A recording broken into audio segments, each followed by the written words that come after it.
राष्ट्रीय कवि संगम के तत्वाधान में श्री राम वनगमन पथ काव्य यात्रा आज राजधानी रायपुर पहुंची।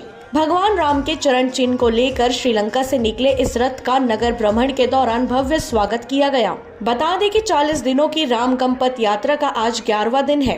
राष्ट्रीय कवि संगम के तत्वाधान में श्रीलंका से निकली गई भगवान श्री राम के पद चिन्ह के लिए रथ, जो कि रामेश्वर होते हुए उसी पद से अयोध्या पहुंचेगी और वह पद चिन्ह भगवान के बन रहे मंदिर में पूजन हेतु रखा जाएगा। अयोध्या से अयोध्या पहुंचने वाली यात्रा रायपुर छत्तीसगढ़ होते हुए जा रही है और महाशिवरात्रि के दिन 28 तारीख को यात्रा प्रारंभ हुई थी। रामेश्वरम श्रीलंका से होते हुए ये यात्रा 10 अप्रैल को अयोध्या पहुंचेगी।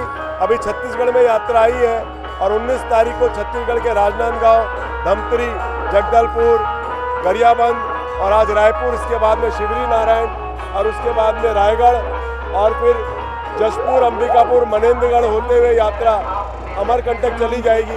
श्री राम वनगमन यात्रा राजधानी रायपुर में पहुंच रही है और मैं समझता हूँ जहाँ सदानी दरबार से स्वागत चालू हुआ है, आप देख रहे हैं बूढ़ा पारा, सदर बाजार और अभी राम मंदिर तक जारी ऐतिहासिक स्वागत हो रहा है। शहर के लोगों में एक उत्साह का माहौल है। हर व्यक्ति भगवान राम के दर्शन के लिए चाह रहा है